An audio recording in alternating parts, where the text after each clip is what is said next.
Une fois de plus, il faut s'écouter, en fait, il faut tenter les choses, donc pas directement dire non, moi ça me va pas. Moi j'ai vraiment tenté de tout mon cœur, hein, d'ailleurs. Alors que rien que de se poser 2 secondes et que de prendre conscience des choses, déjà c'est un grand pas pour n'importe qui. Mais pas dire il faut manger ça à telle heure, il faut manger ça à telle heure. Non, les il faut, les tu dois en alimentation, il faut oublier. Il faut juste écouter, point barre. Salut, c'est Ben Gananda et bienvenue dans Once Upon a Life, le podcast qui transforme ta réalité pour t'amener à rayonner et à t'élever. Si c'est la première fois que tu écoutes l'émission, bienvenue. Je suis ravi de t'accueillir dans ce podcast destiné à toutes les personnes se définissant comme curieuses et souhaitant plus de liberté, de santé et d'opportunités. Dans cet épisode numéro 5, nous accueillons Marie Koun.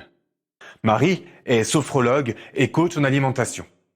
Elle est aussi assistante en pharmacie et aujourd'hui créatrice et gérante du centre de bien-être Homéostasia à Gerpines en Belgique. Elle est aussi réflexologue plantaire, massothérapeute, conseillère en fleurs de bac et même prof de yoga aérien. Autant dire qu'elle a beaucoup de choses à nous apporter aujourd'hui. À travers son histoire, elle nous partage sa vision d'une alimentation équilibrée grâce à des conseils pratiques et simples à appliquer. Et manger équilibré, comme elle le dit si bien, ça ne se passe pas seulement dans l'assiette. Comme je te l'ai dit dans l'épisode numéro 2, on apprend en Ayurveda que la première des choses pour se sentir bien, c'est de savoir s'écouter. Quelque chose qui n'est pas forcément facile ni inné. Marie nous apporte son expertise avec sagesse et bienveillance pour apprendre à s'écouter et à évoluer vers plus de bien-être. Sois sûr de rester jusqu'à la fin. Elle a concocté le cadeau le plus généreux que les auditeurs de Once Upon a Life aient reçu jusqu'ici en fin d'épisode. Sans plus attendre, accueillons Marie Koun.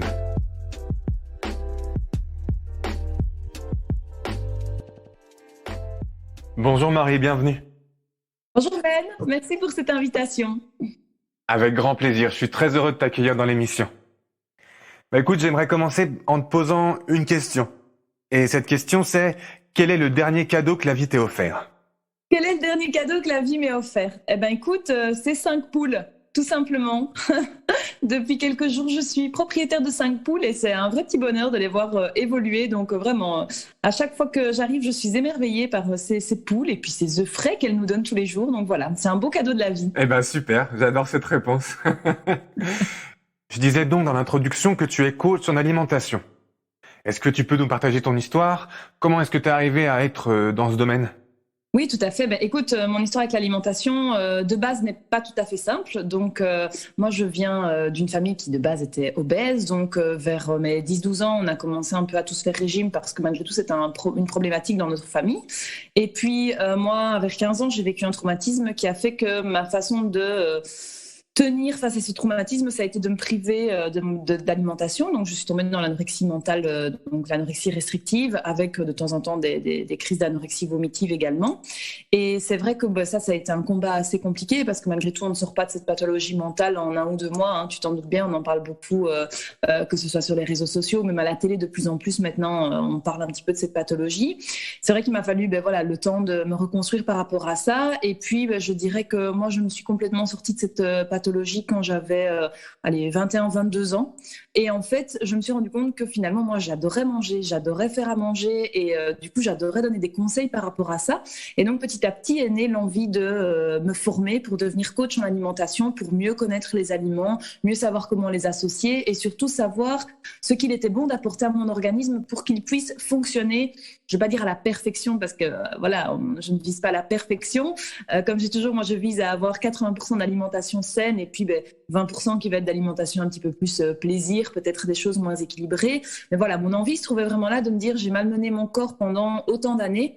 J'ai envie maintenant de pouvoir lui apporter réellement ce dont il a besoin tout en ayant un équilibre entre plaisir et équilibre. Et puis, j'ai eu envie tout naturellement de le partager aux autres, en fait, de pouvoir accompagner les gens dans ce cheminement également. Génial, ouais.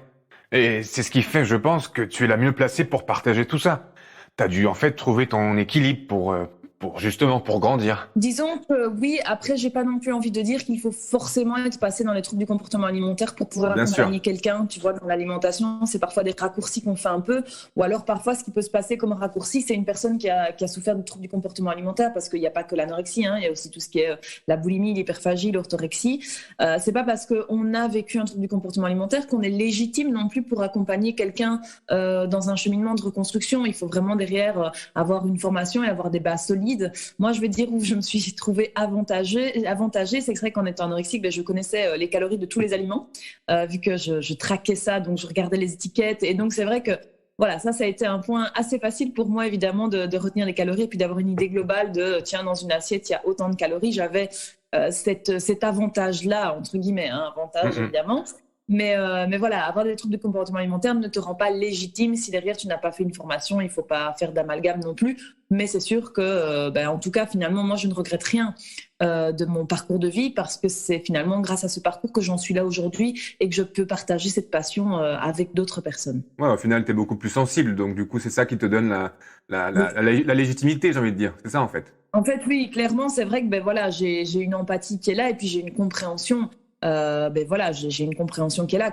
Si la personne souffre de troubles du comportement alimentaire, je sais ce que c'est. Je suis passée par là, donc je sais ce que c'est que d'être devant une assiette et de ne pas arriver à la manger. Quand il y a des personnes qui disent mais il suffit d'ouvrir la bouche, non, en fait, c'est pas si simple que ça quand on a des troubles du comportement alimentaire. Après, si réellement une personne a ce genre de pathologie, je ne suis pas non plus suffisante. Donc, il est important que dans ce genre de cas, une personne se fasse également accompagner, bien sûr, par un psychiatre, enfin voilà, par une équipe de spécialistes médicaux.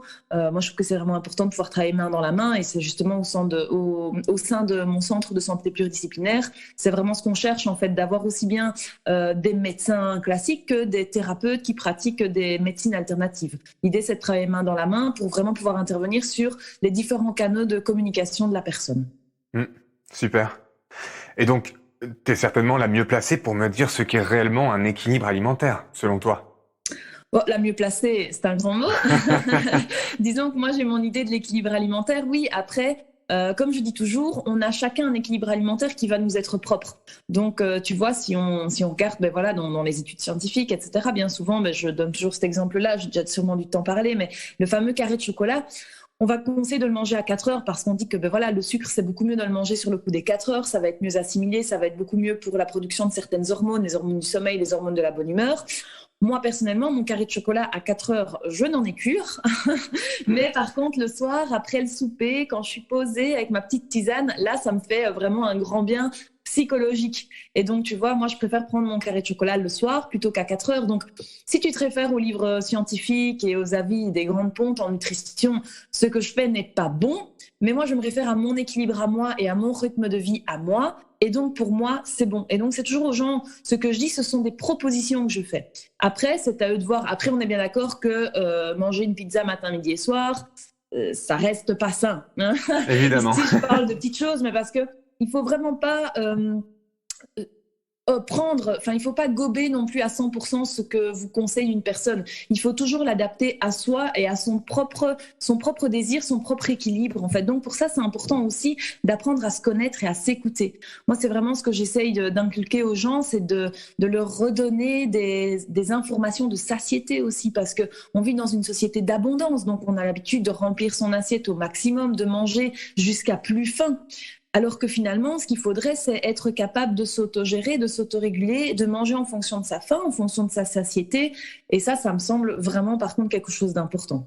Ouais, c'est ce que j'allais te dire. J'allais te dire que, voilà, comme tu l'as dit, faut se connaître, tout simplement. Faut savoir qui on est, faut savoir ce dont on a besoin. Donc, c'est pas en 2 jours qu'on va le savoir, quoi. Mais du coup, non. Oui, dis-moi. Je disais non, et c'est pour ça qu'en fait, moi, dans ma façon de travailler, par exemple, je ne travaille pas avec les calories. Tu vois, parce que je trouve que les calories, c'est quelque chose qui est beaucoup trop restrictif. C'est peut-être utile, je ne dis pas, dans certaines pathologies. Tu sais, quand on a des cas lourds, des personnes qui ont du diabète ou autre, enfin, un stade avancé. Mais là, moi, je ne suis pas diététicienne. Donc ça, c'est plus des choses qu'on va traiter avec une diététicienne, par exemple. Mais moi, pour des personnes lambda, mon but, c'est vraiment de leur apprendre à rééquilibrer leur alimentation en changeant certains aliments, en associant certaines saveurs. Mais je trouve que le problème, quand on se réfère aux calories, c'est qu'on est parfois trop restrictif. Et on ne se rend pas toujours compte que les calories ne se valent pas. Et donc, 100 calories de chips, ça ne va pas valoir 100 calories de légumes ou de fruits, tu vois. Donc, je trouve que faire un planning avec des calories, c'est parfois trop restrictif. Moi, je préfère vraiment réapprendre aux gens à composer une assiette équilibrée. Ouais. Donc, les régimes, c'est pas censé être ce qu'il y a de mieux au final.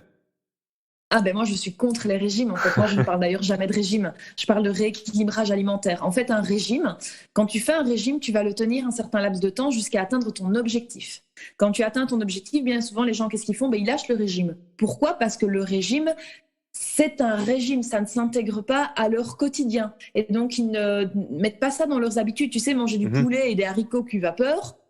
Tu vas le faire pour atteindre ton objectif, puis à un moment donné, déjà toi en tant que végane, tu vas pas manger de poulet, mais voilà, je veux dire, à un moment donné, t'en auras ras la casquette et tu t'attendras qu'une chose en fait, de pouvoir remanger comme tu mangeais avant. Ouais, bien sûr. Et c'est ça qui est pas correct, parce que si tu es en obésité ou si tu as une surcharge pondérale, c'est que ta façon de t'alimenter n'est pas correcte. Donc, si tu reprends tes anciennes habitudes, ce ne sera pas bon. Tandis que dans un rééquilibrage alimentaire, l'idée, c'est petit à petit de faire des propositions de changement pour que la personne tienne cette façon de s'alimenter tout le reste de sa vie, en fait. Tu vois ? Ouais, je vois. Moi, je ne suis pas au régime, mais je mange de façon équilibrée et des choses qui me plaisent et je ne suis pas du tout au régime. Ouais, voilà. D'accord.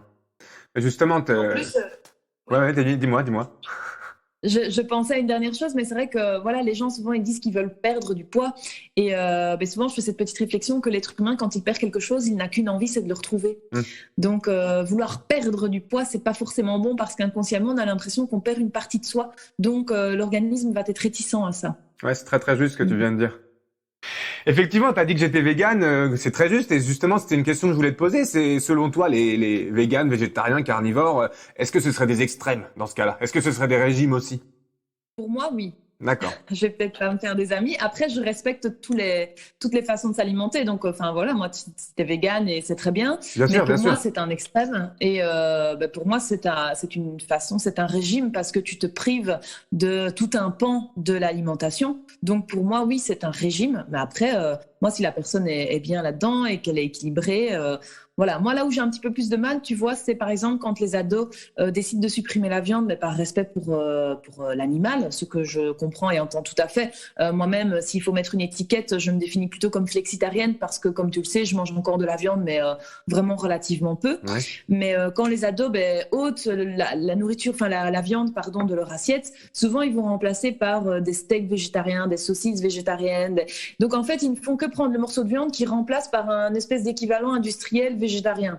Et donc là, ça n'aide pas à créer ton équilibre.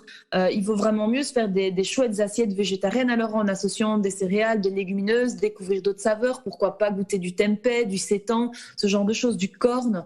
Donc là, on est déjà dans quelque chose, bien sûr, de plus équilibré, à mon sens. Évidemment, et puis on peut quand même avoir une alimentation équilibrée en étant végane, carnivore aussi peut-être. Tout à fait. Voilà. La seule chose, c'est que évidemment, quand tu es végane, tu dois absolument te supplémenter, par exemple, en B12. Parce que ça, le monde végétal, c'est pas qu'il n'y en a pas dans le monde végétal, mais il y en a de toute façon trop peu que pour que cela couvre nos besoins. Oui, c'est ça. Moi, je le vois très bien. Je suis obligé de prendre quelques plantes en plus pour pouvoir avoir l'équivalent. Parce que si je veux avoir assez de B12, il faudrait que je mange, je sais pas exactement la quantité, mais beaucoup. Voilà. Donc voilà. Mais bon, après tout, c'est juste une manière de voir la vie au final. C'est comment est-ce que je me sens. Voilà. Et puis regarde, moi qui suis flexitarienne, c'est pas que je ne prends pas de compléments parce que, par exemple, moi je prends du magnésium en complément. Tu me diras, il y en a dans l'alimentation, oui, mais personnellement, j'estime qu'il y en a pas assez, donc je me supplémente. Enfin voilà, je prends aussi quelques compléments personnellement, donc. Voilà, il n'y a pas que les véganes qui doivent se supplémenter, j'en prends aussi. Donc voilà, comme je te dis, je respecte tout à fait. C'est jusqu'à mon sens, à partir du moment où tu retires de ton alimentation une grande part quand même, comme les carnivores, ceux qui mangent de la viande tous les jours. Et pour moi, ils se privent de plein de choses aussi sur le côté à avoir toujours ce même type d'alimentation. Pour moi, là, on est plus dans le cadre d'un régime malgré tout. Tout à fait. Et du coup, les gens qui mangent que bio, alors ? C'est quoi cette nouvelle lubie selon toi ? Alors le bio, ça c'est vraiment... Écoute, je suis passée aussi par cette phase de me dire je mange que bio parce que bio c'est mieux. Puis j'ai lu un livre de... comment il s'appelle C'est une grande ponte de l'industrie agroalimentaire qui a déjà écrit le premier livre, c'était « Vous êtes fous d'avaler ça ». D'accord. Et puis, il a écrit un autre livre sur le bio.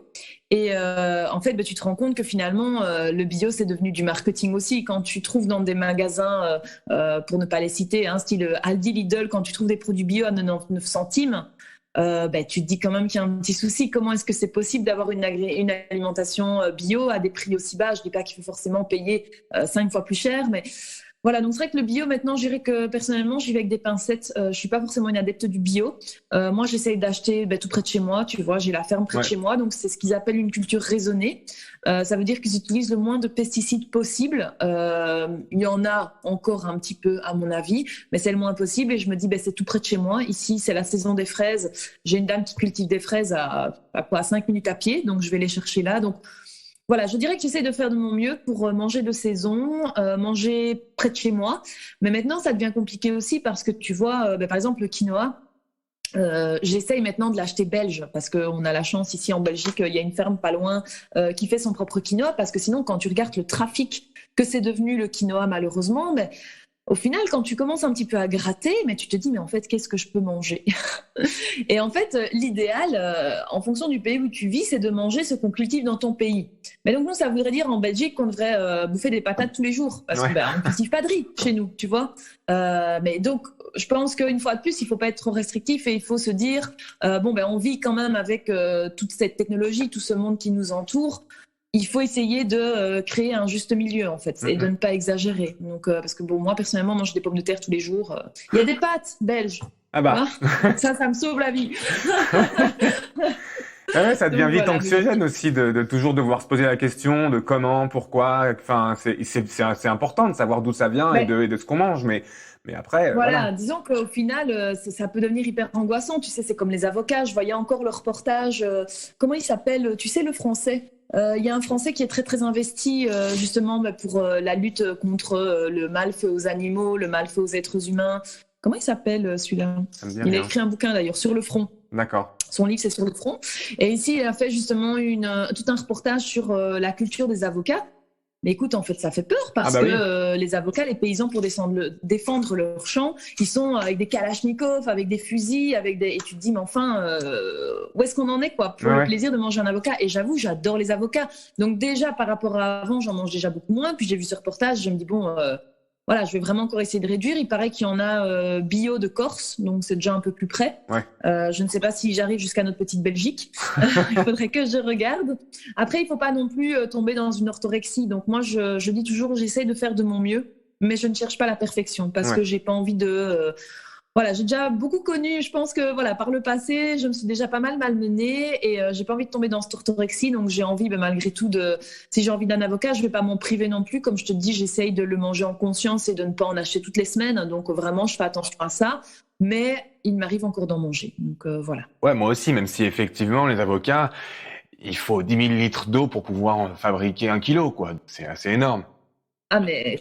Oui, c'est énorme. Et puis, il y a tout cet enjeu humain. En fait, moi, parfois, ce que je reproche, c'est que quand des personnes deviennent végétariennes, ils font attention à l'animal, ce qui est très, très bien, mais pas forcément à l'humain. Ouais. Tu vois? Et donc, c'est vrai que quand tu vois tous ces comptes Instagram, justement, sur l'avocat, parce que c'est vraiment...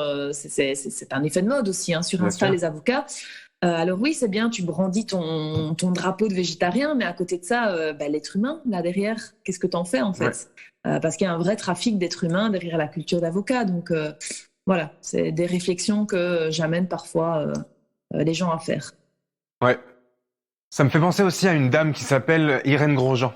Je sais pas si tu connais. C'est une naturopathe. On dit que c'est la papesse du cru. Oui. Elle prône le manger cru et propose plein de recettes basées là-dessus. Que cru. C'est intéressant, mais notamment en Ayurveda, c'est pas tous les types de personnalités ou tous les doshas qui peuvent manger cru. Donc c'est tout de même des questions qui se posent, j'ai envie de dire. Après, ça peut très bien aller pour certaines personnes ou pour un repas de temps à autre, mais pour d'autres pas du tout, quoi. Elle dit, il faut savoir le digérer. Moi, tu me fais bouffer du cru. Enfin, tu me fais manger du cru. Moi, je ballonne, mais à mort, quoi. Donc, il y a plein de gens qui ne peuvent pas manger du cru comme ça. Donc, en fait, une fois de plus, je trouve que ce qui est dangereux, c'est de dire, ce type d'alimentation convient à tout le monde. Ouais. Et ça, voilà. On parlait, enfin voilà, je te disais que moi j'étais flexi.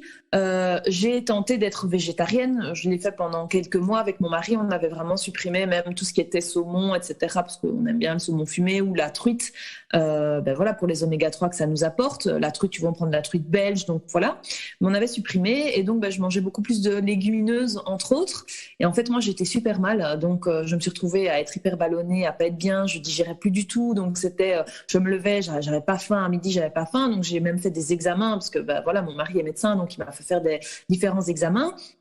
Et moi, il s'est avéré que j'avais un type de pathologie qui faisait que moi, manger trop d'aliments fermenticibles, ça se dit, je crois, fermenticibles, trop d'aliments qui fermentent, mais pour moi, c'est vraiment pas bon, en fait. Donc, moi, tu vois, tout ce qui est légumineuse, ouais, je peux en manger deux fois par semaine, c'est bien, mais plus, je vais vraiment pas bien le digérer. Donc, une fois de plus, il faut s'écouter. En fait, il faut tenter les choses. Donc, pas directement dire non, moi, ça me va pas. Moi, j'ai vraiment tenté de tout mon cœur. D'ailleurs, ça a été compliqué parce que je me suis retrouvée finalement en plein mois de janvier à devoir consommer pour de nouveau bien remettre mon système digestif en ordre, en équilibre. J'ai dû manger que des légumes qu'on digère facilement, donc des tomates, des concombres, enfin des choses que je ne mange jamais en hiver parce que c'est contre mon mode de pensée justement en essayant de manger de saison.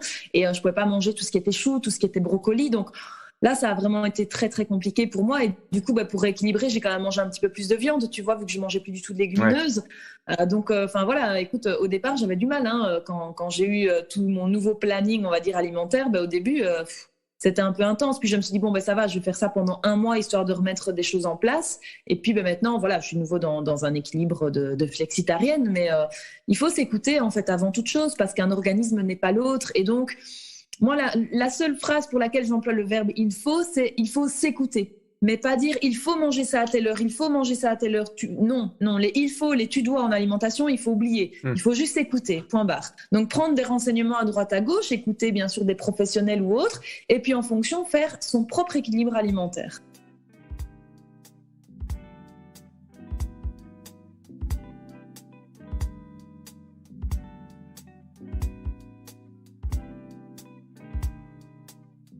Ouais, mais là, depuis tout à l'heure, on discute de tout ça et j'ai l'impression qu'on est aussi en train de dire que l'alimentation, comportement, émotion, tout ça, c'est des choses qui sont assez liées.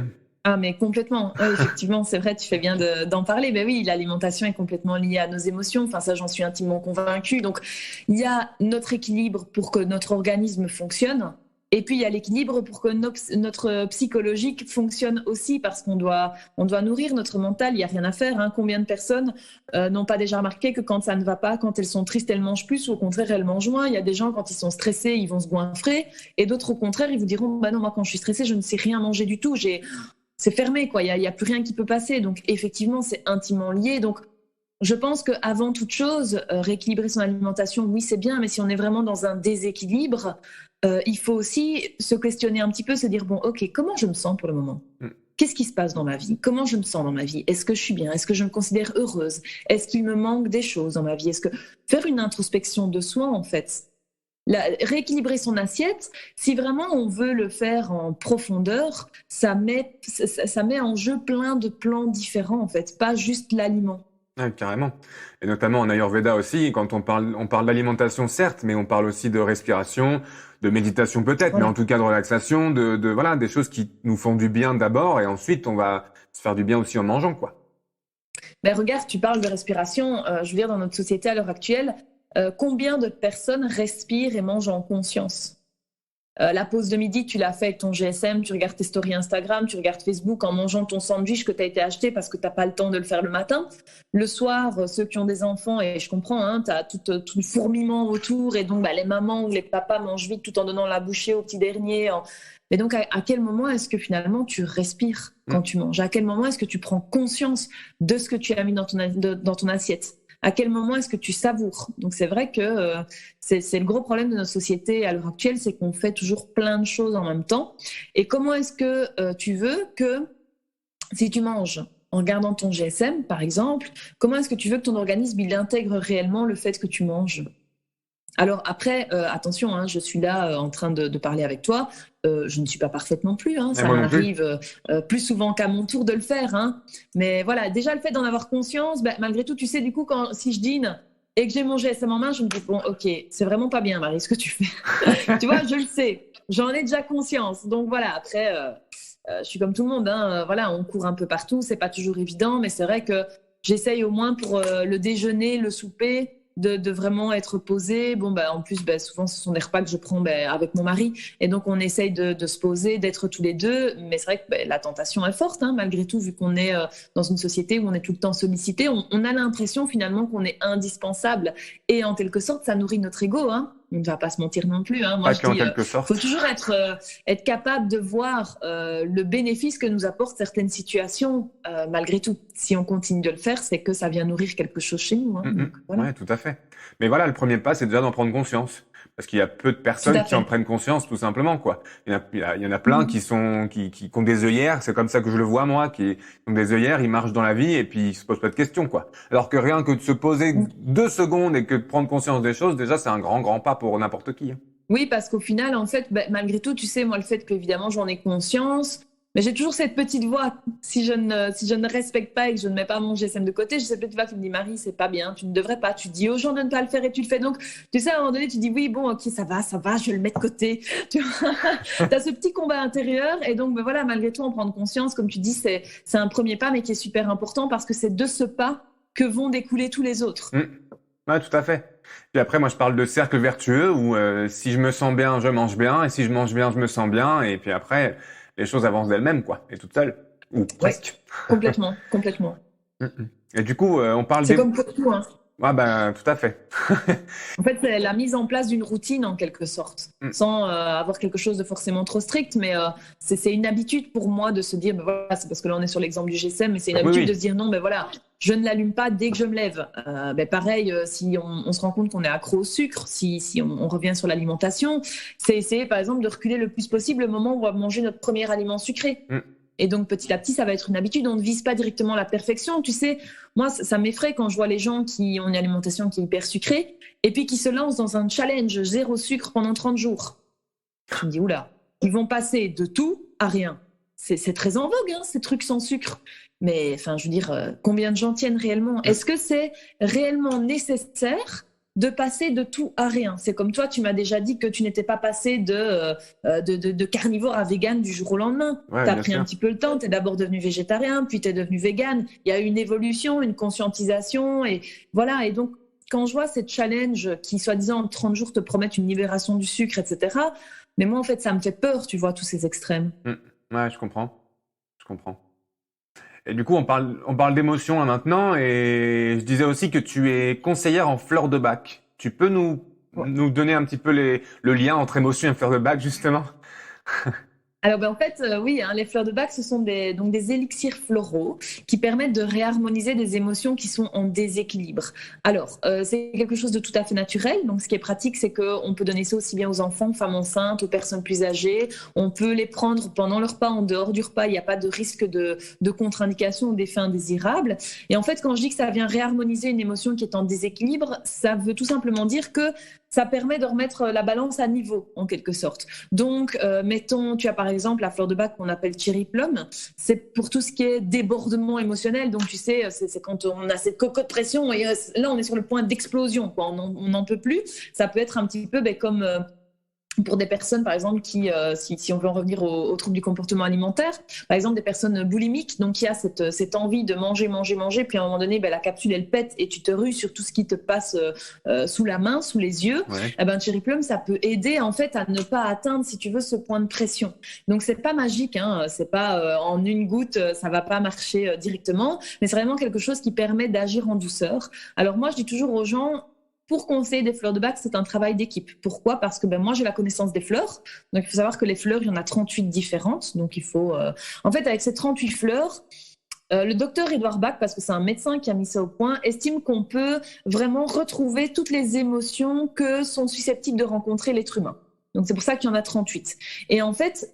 Donc moi, j'ai cette connaissance des fleurs de bac, mais si la personne ne se met pas en quelque sorte à nu, ne se montre pas vulnérable face à moi et ne me livre pas ses ressentis et ses émotions, moi, je ne vais pas savoir lui proposer les fleurs de bac adéquates. Donc voilà, j'ai toujours c'est un travail d'équipe. Il faut que la personne me dépose ce qui est difficile pour elle.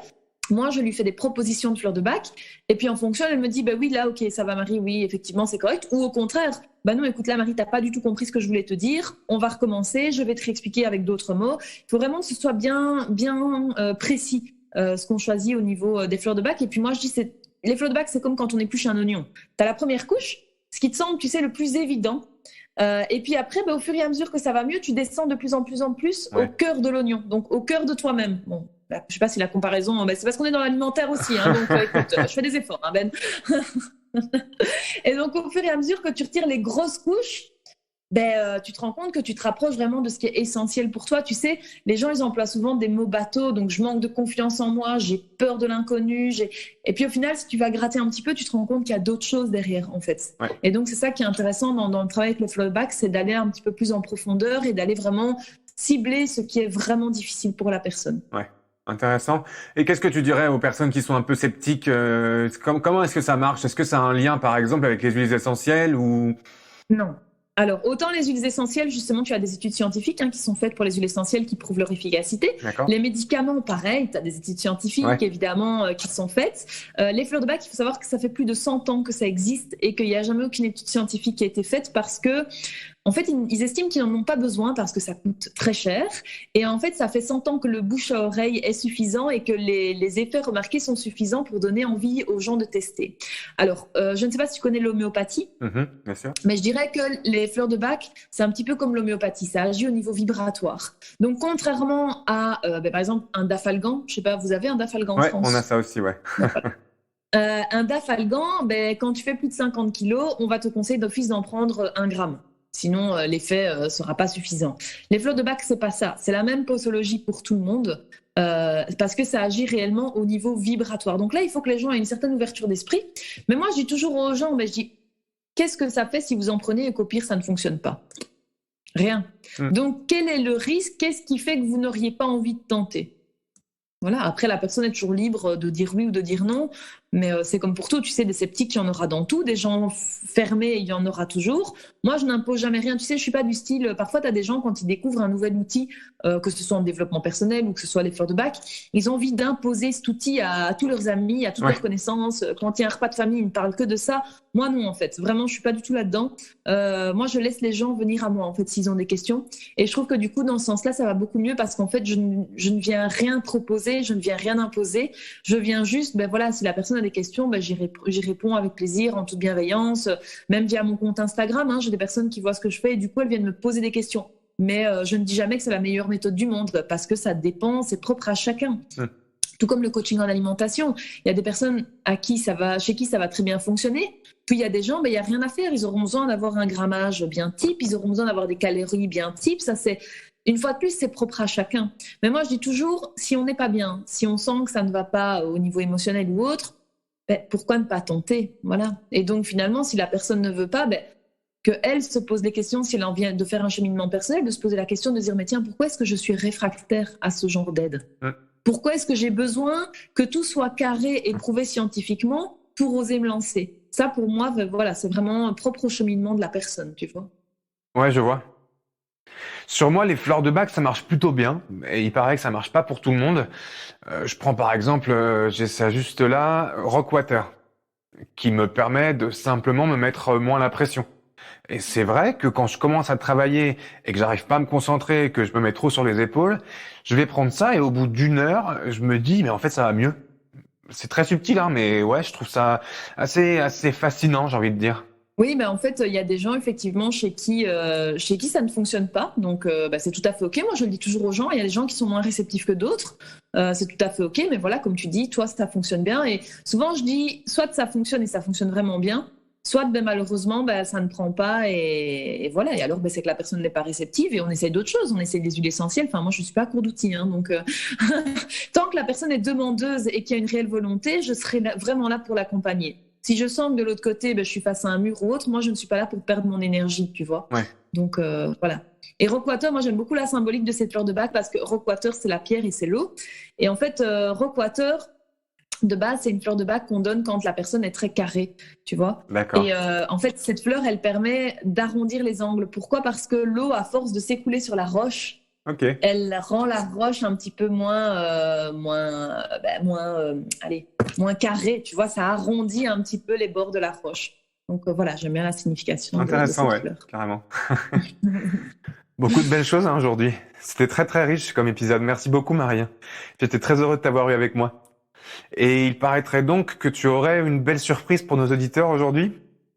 Mais écoute, oui, comme c'est vrai que de base c'était un épisode axé sur l'alimentation et que moi j'adore cuisiner, je me suis dit que j'allais partager avec ceux qui sont abonnés justement à ton podcast un petit e-book avec quelques recettes. Donc voilà, des petites propositions de recettes pour vous faire modifier peut-être certaines habitudes, vous faire découvrir de nouvelles saveurs. Donc j'espère que ça vous plaira.